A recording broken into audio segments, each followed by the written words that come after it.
Hi, everyone. If you're just joining, there's a trivia question on the screen. Go ahead and answer that question. There should be a box that pops up that allows you to answer that. We're going to give it just a minute or so for other folks to roll in. I see the number steadily increasing, so that's great.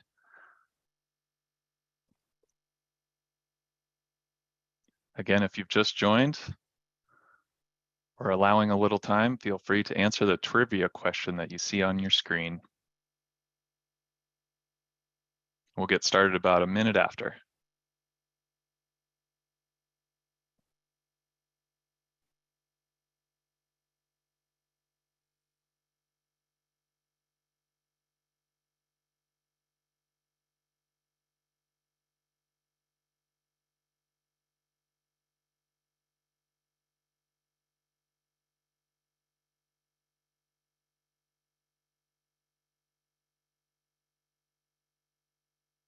Okay, we're about 1 minute after. We'll go ahead and get started. I'll give you a last chance to answer that trivia question. What crop is most commonly grown using controlled environment agriculture, CEA? Okay, Jasmine, let's move on to the title slide.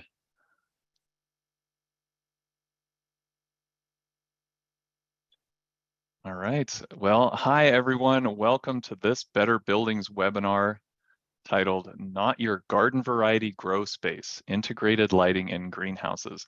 My name is Axel Pearson. I'm coming to you live from Salt Lake City, Utah. I'll be your host today, and we have another great program for you today. We're switching it up a little bit this time to talk about a different lighting application than we typically cover. We'll hear from two greenhouse experts who I'm honored to introduce in a couple slides, and they'll tell us about their integrated grow spaces. I will also take a little time to tell you about the upcoming year of the integrated lighting campaign and some new recognition categories that we have there. So thank you so much for joining today, taking time out of your busy day to listen in and participate. Really appreciate it. I hope it's valuable for you. All right, next slide. Let's take a look at that trivia question. If you joined in time to answer the trivia question, the correct answer is, one more click, C, salad greens. This comes from a survey of 366 growers. 58% of those growers listed salad greens as a crop. In a close second, herbs came in at 49%, and no, not that type of herb, followed by vine fruits and berries. Let's see how many people got it right. Jasmine, can you please share those results? Oh, that was too easy. Oh, but did trick you a little bit with the vine fruit. But most people did select salad greens. So nice job. Awesome. Congrats to those of you that got it correct. All right, let's move on. First, some quick logistics before we get started. Slides and the recording will be posted shortly after the webinar on the Better Buildings Solutions Center. I'll also send an email out to all the folks that registered when it's available. Next, feel free to enter your questions into the Q&A pane of Zoom, and we'll take a look at the end of the webinar, answer them as best we can or as time allows. If we can't answer them or don't get to all of them, I will be sure to follow up with you via email. And finally, you can always reach out to us at integratedlighting@pnl.gov with questions and comments, so don't hesitate to shoot an email over there. Okay, next slide. Here's the agenda for today's webinar. First, I'd like to introduce you to the speakers that you'll hear from today, then briefly tell you a little bit about our recent work and upcoming events. And I'll take just a little bit of time to tell you what we've got in store for the 2023 Integrated Lighting Campaign. Then we will get into the meat, or should I say salad greens of the webinar. That's my last one, don't worry. Our guest speakers were both recognized in this year's integrated lighting campaign under the category of integrated lighting and horticultural controls. This means that their grow spaces integrate with lighting and HVAC and irrigation and other critical greenhouse systems. So I'll introduce them formally on the next slide, but I'm super excited to hear from them. So that's what we've got ahead of us for the next hour or so. Again, feel free to send questions as they come up into the Zoom Q&A pane. Next slide, please. All right, here are today's speakers. I'm there on the left. Again, my name is Axel Pearson. I'm a project manager here at the Pacific Northwest National Lab. I lead the integrated lighting campaign and the lighting systems technology research team. So that means I get to put events on this one and put events on like this one and interact with you all. In the middle is Hannah Boleen, the Director of Impact and Sustainability at Vertical Harvest Farms. Hannah is a sustainability advocate and an expert grower. She works with the Vertical Harvest team to devise, deliver, and drive on Vertical Harvest's environmental and social impact targets. With an MBA in sustainability and years of working in the flagship Jackson Hole greenhouse, Hannah is responsible for working collaboratively across all departments and within all farms to improve sustainability in order to provide a positive impact on employees, on the communities where the farms are located, and the planet alike. Our second guest speaker is Derek Allen, the Greenhouse Facilities Director at the University of Vermont. Derek is a horticulturalist with over 17 years combined experience in plant cultivation, research, and production. He has worked in facilities across the controlled environment spectrum and has managed facilities at multiple academic institutions, including University of Washington, the University of Virginia, and currently the University of Vermont.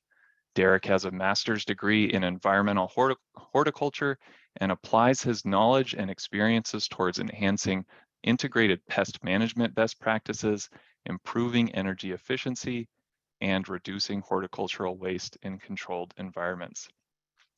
Thank you so much for being here, Derek and Hannah. Again, I'm really excited, and congratulations again on your 2022 ILC recognition.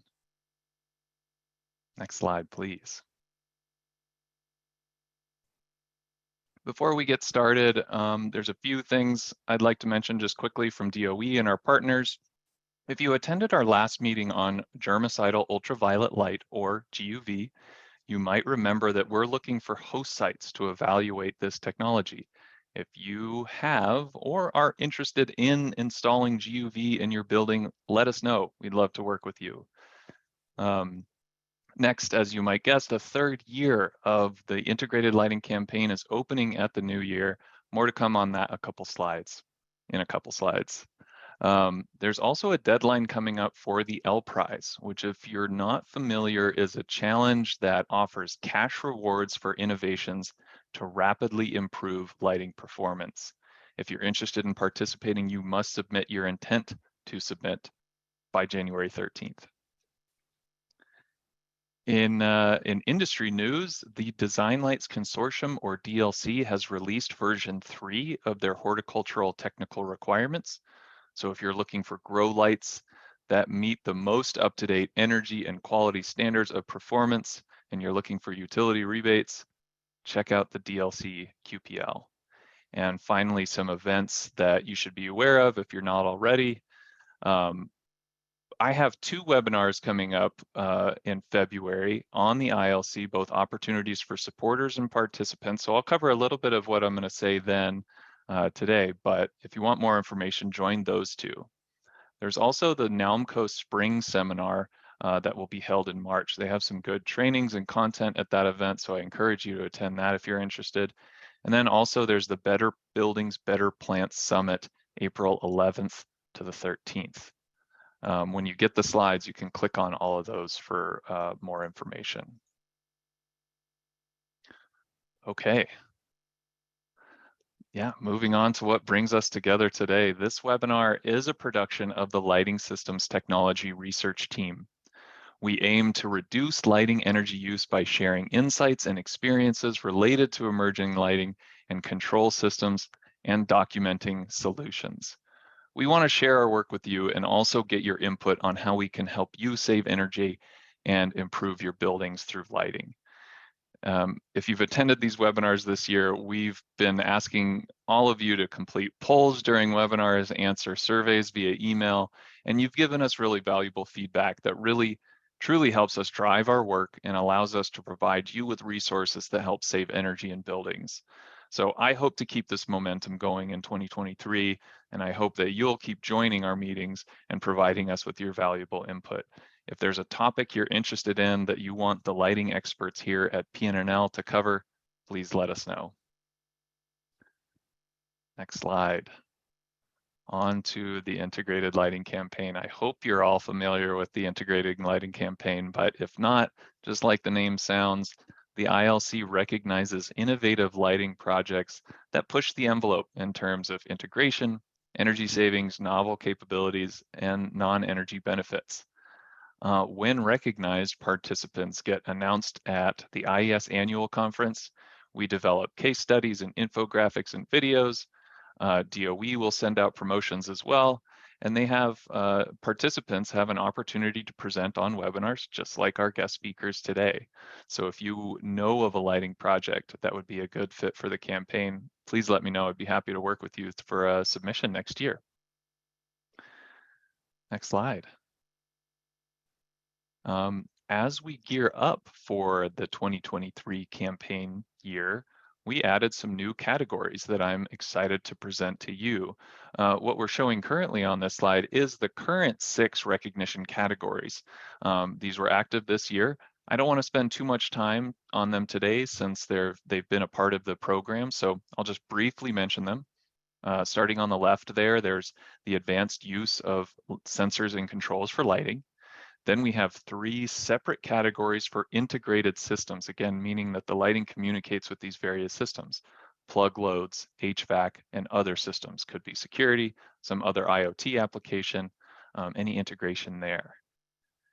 Then, of course, there is the integrated lighting and horticultural controls, which is the focus of our guest speakers today. So I'm going to let them go into detail on that one. And then the last one on the far right is innovative maintenance, operation, and financing service models.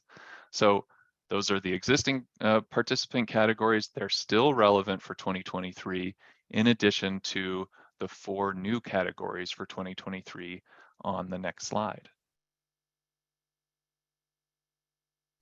Starting on the left, our first new category is specifically focused on small buildings, which we define as buildings smaller than 50,000 square feet in size.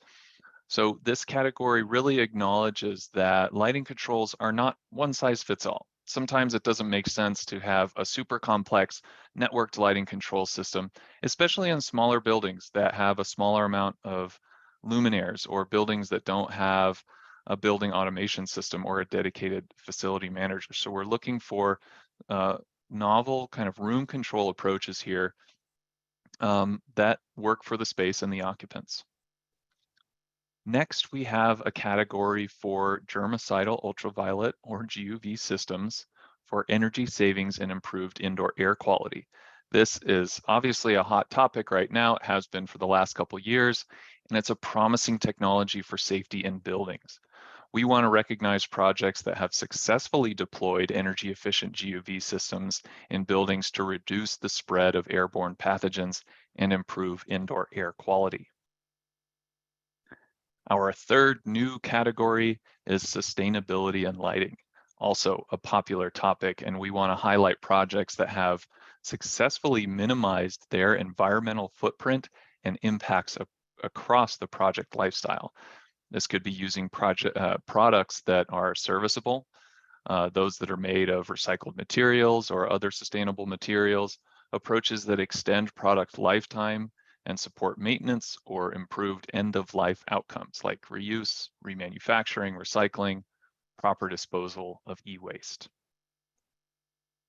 Finally, the last new category is energy justice, diversity, equity, and inclusion in advanced lighting. So this is a participant category. We also have a supporter category that exists this year. I'll cover that briefly next time, but this is for the participants, and that's new this year. And it seeks to recognize advanced projects which successfully incorporate these JDEI practices. This can include siting, installation, contracting, or procurement. An example is a lighting retrofit in a building or site that offers benefits to local disadvantaged communities, like offering education on the energy savings approaches or a plan for donating or sharing cost and energy benefits with the community. Each of these new categories has more examples on our website. You can feel free to let me know if you have questions, you want to talk through these a little bit more. There's also a recorded webinar that I did last week. You can watch that for a little more detail, and those 2 webinars coming up in February. I'll talk about these a bit more. So I hope I piqued your interest there. Next slide, please. So again, I'm going to cover these very briefly. We have recognition categories for supporters of the campaign. These are, again, existing categories, but they're slightly revised. We tried to simplify them a little bit. So supporters can be recognized for encouraging the use of advanced lighting controls and technologies, which we call exemplary supporters. And those that support energy justice, diversity, equity, inclusion can be recognized as the Energy Justice, Diversity, Equity, Inclusion Champion. So we had both of those categories were recognized last year. I hope to get more good projects this year. So, okay, let's move on to today's technical topic. Controlled environment agriculture, or CEA. You might remember this definition from the trivia question, but CEA is a method of growing plants while controlling aspects of the environmental conditions, including light, temperature, humidity, water, and nutrients, all the things that influence plant growth.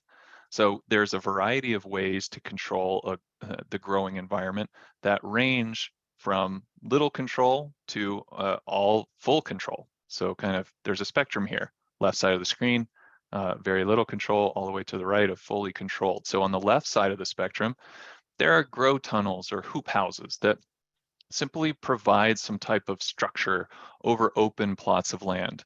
Again, they're typically open to the air, but do provide some type of control over temperature, light, and moisture. In the center of that control spectrum, we have greenhouses. These are fully enclosed spaces of transparent material like plastic or glass that allows a lot of natural light, but also can include supplemental light in the form of luminaires. They're climate controlled, they must provide water and nutrients to the plant because they're kind of these fully enclosed spaces. On the far right of the control spectrum are indoor grow rooms that require full environmental control, including sole source lighting, HVAC, and humidity control. So because of the range of these applications, there's really not a one-size-fits-all solution for lighting or HVAC control. So it really takes some fine-tuning and careful management to achieve ideal growing conditions in each particular space. Next slide. So why is controlled environment agriculture relevant to the lighting systems technology research team? One, CEA is an energy and resource intensive process, especially kind of the further right that you travel on that control spectrum. To provide that control, resource intensive systems are needed, like lighting, HVAC, humidity, irrigation, and nutrients. However, CEA has the potential to produce very high value crops at maximum productivity and resource efficiency when ideal growing conditions are met. To meet these ideal growing conditions, the facility's horticultural systems like lighting, HVAC, and humidity must be, finely tuned and controlled. This is no small feat. So our guest speakers will go into what it takes to manage their facilities and grow healthy and productive crops. And finally, integrating these systems can yield synergistic energy savings. And just like commercial facilities, the lighting system and controls can serve as a solid foundation for integration through data collection via sensors and providing a networked interface. So that is a key role that lighting and control systems can play. So next slide. Without further ado, I would like to introduce our first guest speaker, Hannah Boleen. Hannah, take it away. Thanks, Axel. I'm Hannah Boleen. I'm with Vertical Harvest Farms, as Axel mentioned. You can go ahead and hop to the next slide, Jasmine. So if you're aren't familiar with us, we're a hyper-local controlled environment agriculture company focused on sustainable farms, food, and futures. We kind of err on that more controlled side of the spectrum that Axel was showing everyone. We have a mission to be local farmers, but also inclusive employers. And we're really focused on delivering impact for all of the stakeholders within a community, as well as positive returns for our investors. Next slide. Just a little bit more of a summary of our farm. Our first farm is located in Jackson Hole, Wyoming. We started operating that facility in 2016. Within that farm, we have what we call our Grow Well model, where we employ people with physical and intellectual disabilities in our greenhouse. And so we were kind of recognized as one of the DEI producers within the ILC campaign. Out of 43 employees in our Jackson Hole farm, 50% have a disability. Within our Jackson farm, we produce around 50,000 pounds annually and locally distribute that food across restaurants, grocery stores, and we also donate or build out low-cost partnerships with people serving low-income and low-access community members. So that looks like donations through food rescue groups and working with schools, hospitals, senior living centers, et cetera, to make sure that our food is widely accessible across the community. And we plan to bring all of these aspects to our next farm, which is currently under construction in Westbrook, Maine, and set to open in November of 2023. And that's just the start for us as we plan to expand more farms in the coming years. Next slide. So getting down into sort of the more technical aspects of the farm, within our farm here in Jackson, we have a hybrid farm. It's kind of a combination of kind of those greenhouse spaces, vertically stacked into a 3-story building. And some of our systems are more on the greenhouse spectrum and some are fully sort of indoor rack systems. Our main farm will be primarily focused on full indoor control and on that furthest end of fully controlling our environment. So integrated control systems are super important for us. The facility in Jackson that's currently running utilizes a Priva system. There are sensors throughout our farm that collect data internally about the climate of the farm, as well as externally around the outside climate that we are trying to mitigate against in any number of different ways. Within that system, we also set strategies to control our lighting, HVAC, and irrigation processes. Some of these systems run basically on the thresholds that we set. So they respond to real-time data, and then they respond to that actively or alert growers to issues in which we need to fix something in the system. So an example you can see here is in our tomato room, which is on the 3rd floor. And you can see there is a glass ceiling here. So we're making use of both natural as well as supplemental light. So we've set thresholds for what the daily light integral needs to be for our tomato plants.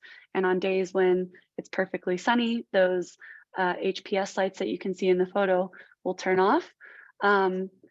Once we've sort of hit the maximum threshold that we need from sunlight, whereas the picture on the right, very cloudy, rainy day, but it is daytime, the system knows to turn our lights on to make sure that the plants get the required light that they need for their growth. But sort of the interdependence of all of the control parameters in the growing environment, light, CO2, temperature, humidity, nutrients, really requires this type of system. And so we have operated this farm with a control system from day one. We really need a control system to maximize our crop productivity and also to manage the amount of crops that we're trying to manage within our facility. Next slide. So while we've started with an integrated control system across the board for our farms, a big story in our Jackson sort of R&D farm has been our lighting improvements. Since we've opened our doors in 2016 in Jackson, lighting efficiency in the grow sector has increased massively. And that's in terms of how productive our lighting can make our crops, as well as the energy efficiency of the lighting that we have available. So because light is such a large influencer of plant vitality, we have upgraded our lighting multiple times over the last 5 years within our Jackson Hole facility, both upgrading new systems as well as trialing different system configurations to see what works best. Back in 2017, we went through an energy audit with a third party to take a look at a lot of the lights that we had in the building. So, starting off with metal halides, some high pressure sodium lights, which were really common in the grow world. We also started off with LEDs in certain spaces, especially sort of narrow spectrum LEDs. And really, this sort of demonstrated the cost savings that we could have from transferring a lot of our lighting to LEDs, but also the efficiency gain that we could make in our energy usage. So this was kind of number one case for switching to a lot of LEDs, was this efficiency case, but there are also other arguments for why making a switch to LEDs can be really beneficial in a horticultural application. Next slide. So one of those is light spectrum. So plants harness light as an energy source, obviously for photosynthesis, but they use different parts of the spectrum differently in their growth process. So light helps a lot with photosynthesis, but also photomorphogenesis, which kind of informing the structures of the plant. How much are they stretching? How much are they working on developing nutrients? All these different things can be sort of wrapped into different lighting spectrums. And because of this, LEDs allow for a more tunable spectrum where we can sort of think about within the best research, what is the best spectrum mix to balance our crop yields along with our crop quality. Red light, tends to stimulate growth. Blue light tends to focus on quality of the plant growth. And so these are kind of the whole range of spectrum. You can see on the chart below, kind of the fixed spectrum that you might get from a high pressure sodium light with the yellow line, or with a metal halide light. And then you can see even with the narrowband LED that focus on red blue light, whereas a lot of research now in the space has shown that light across the spectrum can provide a lot of robust benefits for crop health. Next slide. Here is kind of a summary of some of those changes that we've seen in our Jackson Hole farm. And you can sort of see the transition from 2016-17 when we started out. A lot of our indoor grow racks had narrow spectrum LEDs. You see like that fully pink light representing a lot of red spectrum and some blue. We also, on the top level of those racks, we're still operating with HPS overhead lights. And so when we looked towards removing those and looking at maybe an improvement in spectrum, we added in lights that had a bit more spectrum, more blue lighting and more white lighting in there as well. So in the middle piece, you can see a new configuration that we designed within a separate growing compartment. And those same lights went overhead on the racks that you see in the first photo. And now today, we've built out our newest sort of R&D farm within our farm and utilized spectrums of light that really represent more of that rainbow graph that you saw on the previous slide. So with these sort of changes in configuration and lighting spectrum and efficiency, we've been able to improve our energy productivity, which is the energy use per pound of food that we produce, by around 72 to 80%, depending on the crop. And we've also overall improved our canopy productivity, which is the number of pounds per growing square foot that we produce, by over 200%. And that's due in part to crop selection and our design configurations, but also lighting definitely has a major influence on that productivity level. Next slide. Here you can see the same thing happening, not within our rack systems, which is primarily where we grow our microgreen and petite green products, but also with our carousels, which is where we primarily grow lettuce within these facilities. The carousels are a bit of a hybrid, working to utilize outdoor light as well as the supplemental LEDs. But even here you can see our supplemental LEDs on the left with that narrow band spectrum, and on the right with more of a full spectrum. Next slide.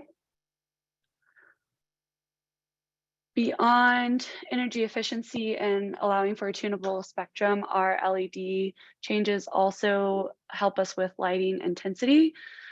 So in 2018, we did a study with the University of Wyoming to add more light sensors and DLI sensors to our growing spaces, in particular, those carousels that you just saw, which kind of rotate the crops so that they're making use of natural light, and also so that they bring the crops to workers as an additional accessibility feature of the farm. That study showed that a lot of our canopy was underlit. And you can see that in sort of the graph of one example carousel to the right, which is one of our most poorly underlit carousels in the building due to its location, having, you know, a sidewall that wasn't glass, things of that nature. And so part of that was the narrowband LEDs, trying to maximize enough sunlight. And then also these carousels had HPS lights overhead. And so the recommendation here to increase light levels on all of our carousels in order to get our DLI up to that ideal range of 12 to 14 for their maximum growth was to add in, to improve our current LED bars, as well as adding in additional LED bars, especially along the horizontal sections that come towards the interior of the building. And so this actually, you know, this switch wasn't one for one in terms of energy. We're putting in more lights to appropriately improve the canopy. And so we actually saw an uptick in electricity use from this. But because of the improvements in crop yield, we can still see our improvement on our pounds of production per energy units used. It's important to note that when making these changes, obviously we looked at sort of the financial component of the payback on them and the anticipated yield gains, but these decisions can't be kind of made independently of the other control parameters in the farm. And so when making changes to lighting, you have to think about the positive or negative impacts on the farm climate that might need to be considered in tandem with this. One example is those HPS lights that we were moving from overhead on the lettuce also put off a lot of heat. And so switching to LEDs could be a positive in terms of the summer climate, mitigating that extra heat that might be coming off lights. Whereas in a winter climate, though, we might have wanted that extra heat and now need to rely more heavily on our HVAC systems in order to provide that. Next slide. So here you can see that transformation with our lettuce carousels, starting from 2016 through 2018, where we had the HPS lights overhead, and you can see where those HPS lights were overhead on top of the rack systems as well. And we had sort of the narrowband LEDs along the vertical plane of the carousels, which you can kind of see in the very background of the picture to the right. So in 2019, we transferred we removed those narrowband LEDs and went to a full spectrum LED, which you saw on the previous slide. And then within the last couple of years, we've added a couple of different types of LED lighting along the horizontal plane to help improve the crop growth. And you can kind of see the difference in the lettuce heads from left to right as well. So this sort of jump was not maybe as massive as our reconfigurations in the rack system side, because like I said, we're using more electricity since the canopy was underlit, period, and we weren't reaching that appropriate light intensity, but this still resulted in a better energy productivity of around 22% for our lettuce crops and improved canopy productivity of around 30%. So that's just a bit about our lighting sort of journey here in our facility in Jackson Hole. All of this has sort of gone into the design of our next farm and where we'll start off with our lighting intensity spectrum and efficiency in our next farms. And all of this is kind of also made possible by that integrated control system, which we need in order to analyze data to make these decisions. In both of these photos, you can see kind of like a little beehive hovering above the carousels. And those are kind of our climate sensors throughout the building, feeding that information back and allowing us to sort of manipulate the parameters as we make these lighting changes or decide to make further lighting changes in the future. That's it for me. And so I'll pass it back to Axel. Awesome. Thank you, Hannah. I hope you give tours because I think, Jackson Hole is not too far from me and I would really, this is just the pictures alone are great. So very interesting stuff. Thank you so much. Yeah, we have a virtual tour online. You can also Ooh. come and sign up for public tours. So you can check out our virtual tour on our website. Awesome. That's great. Okay, thanks. Let's go. Yeah, let's introduce our next speaker again, Derek Allen. Really interested to hear what you have to say about University of Vermont as well. So take it away. Yeah, that was very cool, Hannah. Thanks, Axel. My name is Derek Allen. I am the Greenhouse Facilities Director here at the University of Vermont. We're housed in the College of Agriculture and Life Sciences.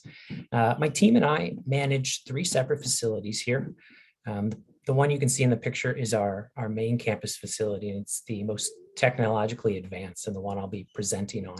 And it's really at the heart of the University of Vermont. It's a very popular place on campus, especially once winter hits. Yeah, next slide, please. So I just want to orientate you all to what I'll be discussing here. I want to touch briefly on our mission here at the greenhouses, and then describe some of the details of our facilities and break into our environmental control system.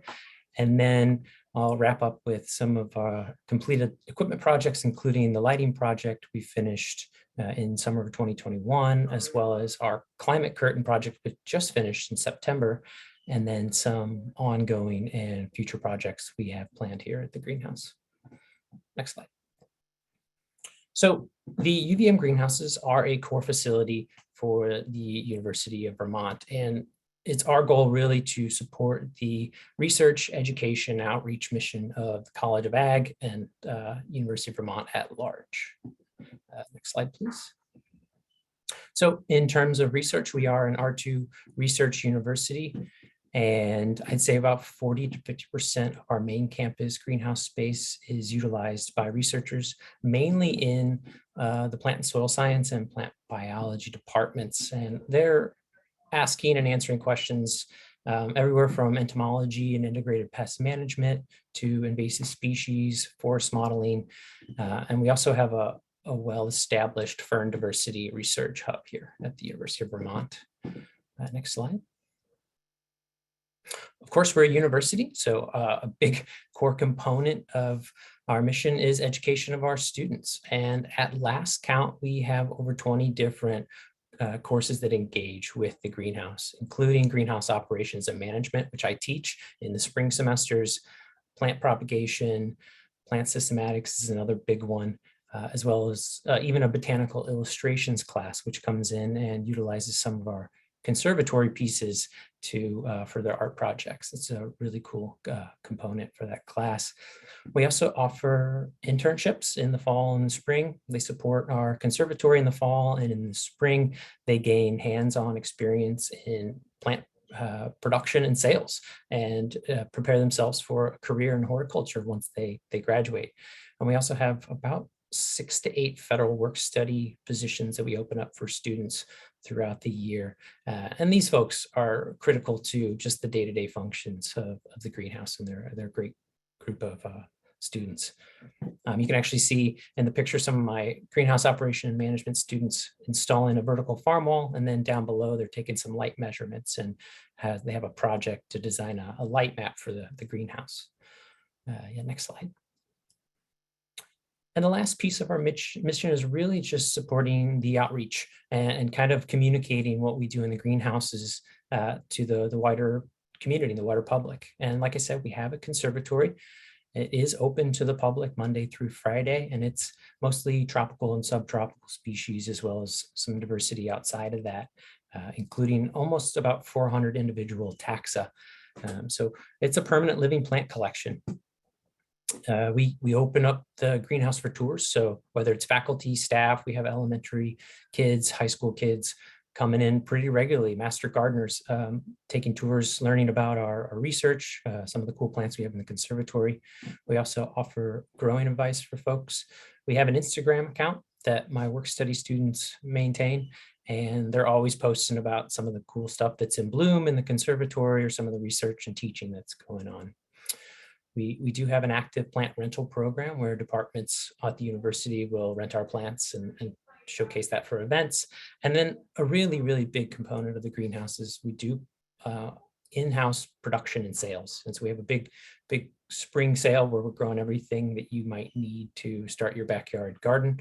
In the fall, we have an increasingly popular oddball plant sale where my plant production specialist is propagating plants from our conservatory, and we sell them to students for dorms or houses or whatever. And actually in that top right, you can see a long line of students and staff braving the weather, trying to get in for our oddball sale.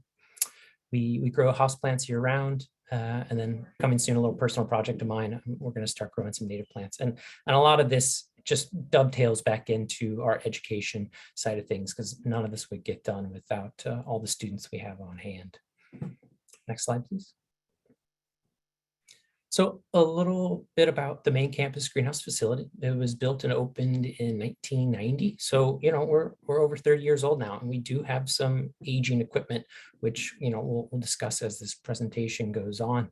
But it's 8,000 square feet of controlled environment grow space, all under glass. It's divided into, I have 11 different compartments, 2 of which are small air conditioned houses.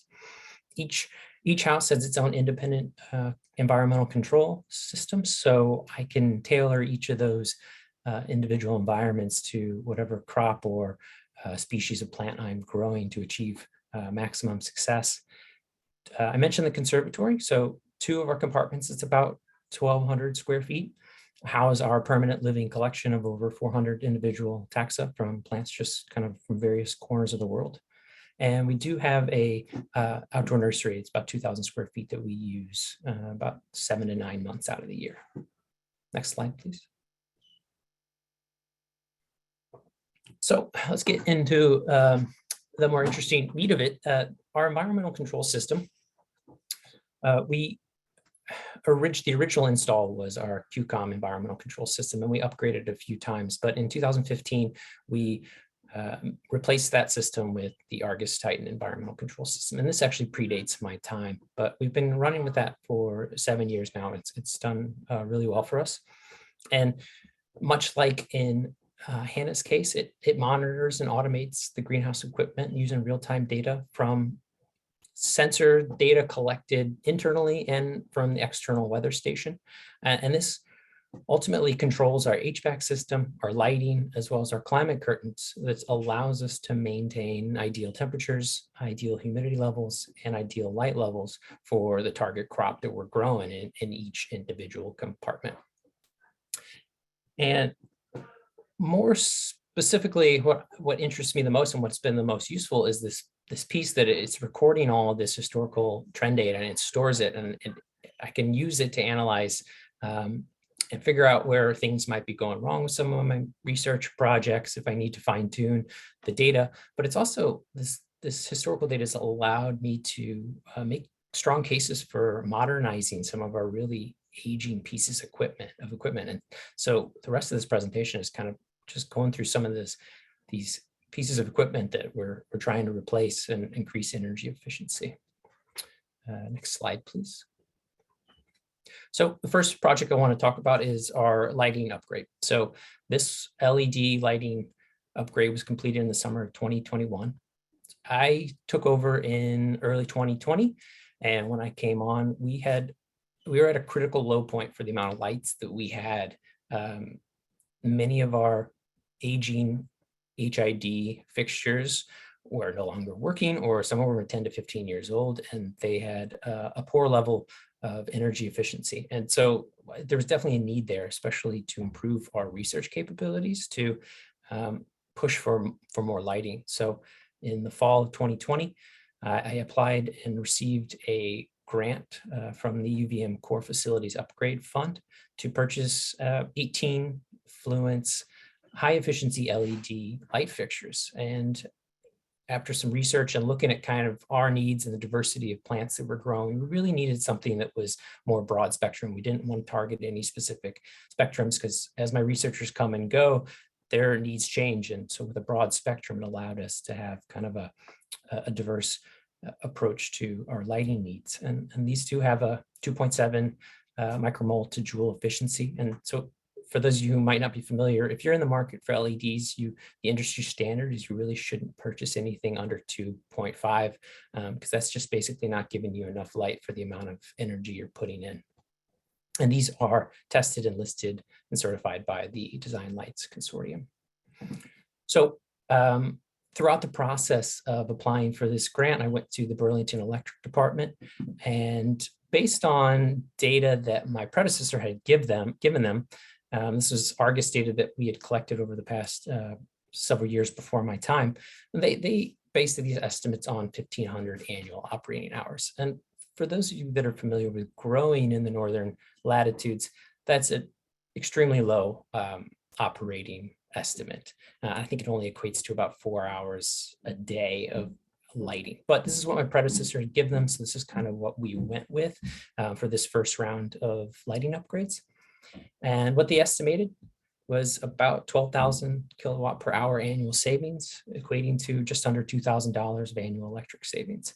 And they did give us an incentive of about $150 a unit. So a total of $2,700 for that project, which would equate to about a simple payback of 7.6 years.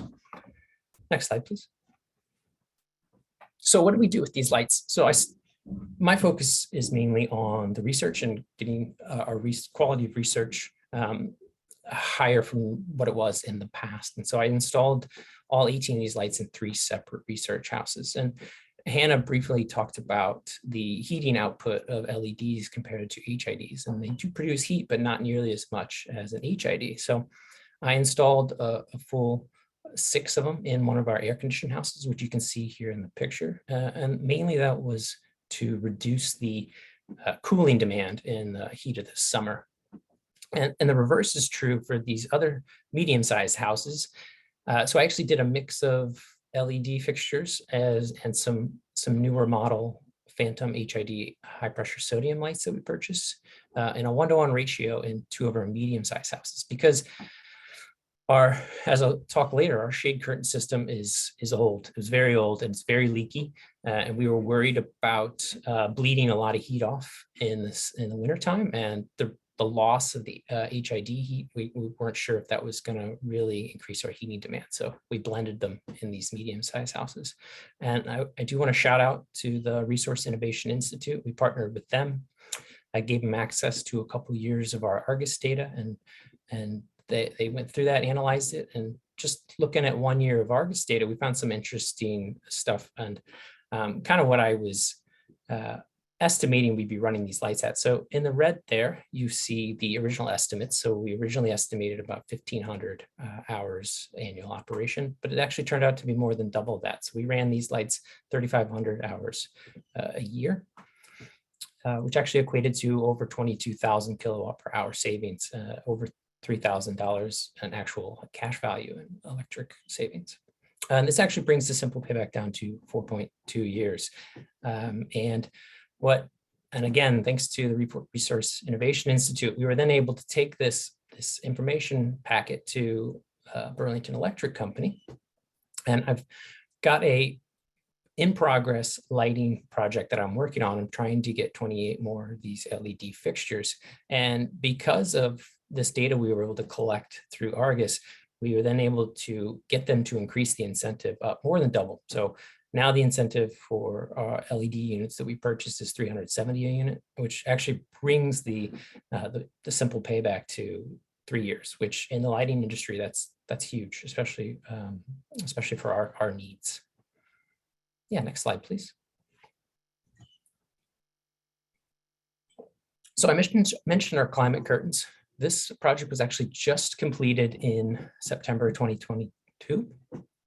And oh gosh, where to start? These are older curtains, were over 10 years old, and the system, the motors and the cables, it was not designed for greenhouse use, and it was giving us a lot of problems. And so we actually had to do a full replacement, and we did that for 4 of our greenhouse compartments. So it's about 45% of our total growth space. And we replaced them with the Harmony series from Svensson. And again, we had to do a full gutting of the infrastructure and install a new motor and cable system. So it made the project a lot more expensive than you would if you were just replacing curtains. Original estimates from Svensson and Vermont Gas that we're estimating about a 9% increase in inventory savings, which would equate to about $1,000 cost savings in the first year. So we did, through Vermont Gas, they did give us an incentive of $5,000, which was nice because it helped cover some of the electrical reworking we had to do to complete this project. Now, I should say, if you're not replacing the entire motor and cable system, you're just replacing the curtains, the actual simple payback would be less than a year, just from the natural gas savings alone. But again, ours was a full replacement. As for phase 2, well, that's still up in the air. I am in the process of looking for funding. And while I do that, we just so happen to be running an experiment with 2 of our greenhouses. So exact same climate settings. One greenhouse has the new climate curtain system, and the other one has the old, which just bleeds a lot of heat. And we just hit winter time now, so we'll be collecting that data all through the winter. And my hope is to show, one, an increase in the actual estimate from what they gave us, and then leverage that into funding to complete the rest of our houses. Yeah. Next slide, please. Just real quick, I want to show you one last equipment upgrade. And this, I think I consider this one really just low-hanging fruit, and it just makes obvious sense to me. So for those of you not familiar with an HVAC fan, it's a fan that basically distributes air within the greenhouse. And thanks to Argus, we were able to go through records, and these fans run 75% to 100% of the year. So it's a heavy electricity user. And some of the fans we have in there, we have 14 fans. Many of them are original fans, and they're still working 30 years later. And my goal is to replace all 14 of those with a high energy efficiency Schaefer fans, which you can see there in the picture. And really all I want to show you here in these colored boxes on the right. So this came from the Burlington Electric Department. This project is less than $5,000. It equates to a savings of over 17,000 kilowatt hours, which is almost 2,500 annual electrical operation cost savings. They gave us a very generous incentive, which comes to a simple payback of just over half a year. So this is my next project when the next round of grant funding comes up. Next slide. Yeah, and that's my presentation. Thank you all for your attention. Awesome. Thank you, Derek. Man, I really like to hear that the data collection from the Argus system allows you to get those better incentives. I think that's a really key part to, any advanced control system that is either energy monitoring or, just collecting data, and that's real information that could be used and helps pay off those systems. That's super interesting. So thank you. That's great. All right, Hannah, I see you on the screen too. So that takes us to, let's go to the next slide. So we've got a few questions in here and we've got about 6 minutes. So I'll take a few. I'll try to split them up evenly, but give me a second. I'm going to look over to the question area and I'll try to hit some of these. First question, well, I'll just say, one that came in says, not a question, but great photos to both of you. So that is definitely makes for a good presentation. So thank you for those. Hannah, maybe I'll direct this one to you. Is there a way, how do I pair crop and light spectra? Is there a generic guide to mapping crops to certain light spectra, or does it vary by subspecies of crops or anything like that? Is there any advice you can give there? Yeah, it varies definitely by crop type greatly, depending on what your lighting needs are going to be. You can think about daily light integral, or you can think about PPFD. A great guide, to echo Derek around shouting out Resource Innovation Institute, is their best practice guide for lighting in the CEA industry, which I can drop into the Q&A as well. It kind of goes through a lot of the specifics around how to pair lighting intensity with different crop types. And I don't think that we're really to the place of necessarily getting so far into subspecies. I'm not typically thinking about, one type of lettuce needing more or less light than another. But as we get more data, I think, and especially with things like artificial intelligence with cameras, sort of mapping growth patterns, that might be things that we can fine tune when we have sort of data do so. Can I add to that? Please. There is a lighting lab at Michigan State University, and they do a lot of floriculture research. I believe the head of that lab is Eric Runkle. And I mean, they publish peer-reviewed articles, but they also do these 1 to 2 page snapshots for industry growers, so you don't have to read through all the jargon, and it's really, really helpful. I've gotten a lot of my data on LEDs and targeting DLI, daily light integral, for certain crops. I got a lot of that information from Michigan State University's lighting lab. They were great. Nice. Okay, good to know. Derek, I think this one came in during your presentation, but so the Argus Titans slides seem to show a combination of HPS and LED, though HPS does not really allow for varied output, I guess, meaning it's not dimmable or doesn't dim well like LEDs. How does your system mix sources that can dim like LED with static output like high pressure sodium? So my phantoms do dim. Oh, great. I can Okay. dim them down to, I think, about 600 watts, but there's a couple stages in there. And I've actually had to, because our actual conduit system is old as well. And if I run them all at high power, they trip my system. So some of these older conduits, I actually have to dim them.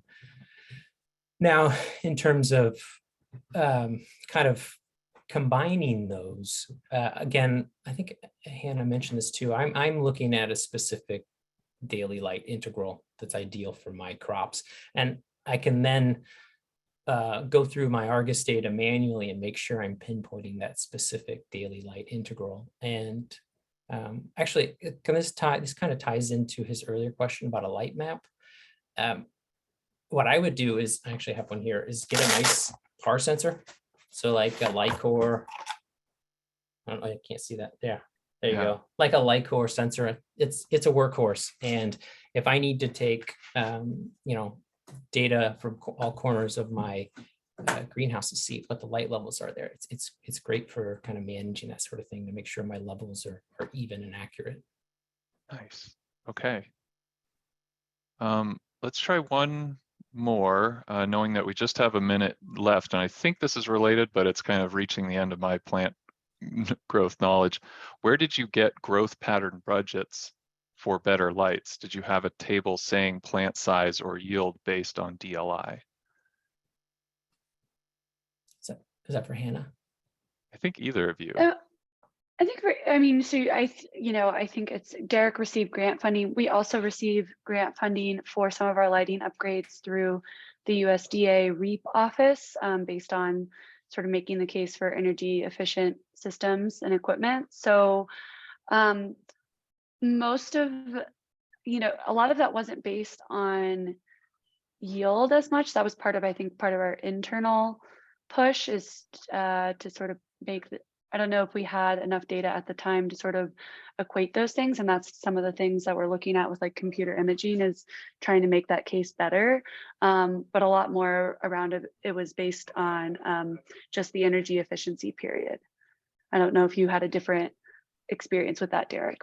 No, I can echo that. And what's important to know for us is we're a service unit for the university. We're not meant to make money, so we don't have a surplus budget. So I kind of have to go to some of these internal grants, or if I was a commercial grower, I'd be looking at state or municipal level grants, talking to my utility departments to see what kind of incentives they could give me, because they, at least here in Vermont, and I've heard from colleagues across the country, some of these are very amenable to offering generous incentives to update and improve your energy efficiency. Nice, great. Okay, we are at time. Thank you for all of your questions that you answered. I will share an email with Derek and Hannah afterwards, and hopefully we can follow up with you. Let's go one more slide and I'll just bring us home. One more pitch for the Lighting Systems Technology Research team. We continue to develop resources for the industry. We want them to be valuable for you. And the best way to do this is for you to get involved. We have advisory groups and working groups that take specific topics and develop those resources. So if you're interested in getting involved, please let us know. I'd be happy to work with you. And with that, I will just say thank you again very much, Derek and Hannah. Those were excellent presentations. Thanks to everyone that joined. Feel free to shoot me an email anytime. And with that, I'll let you all go. Thank you so much. Thank you. This was fun. Take care. Thanks, Bye. everyone.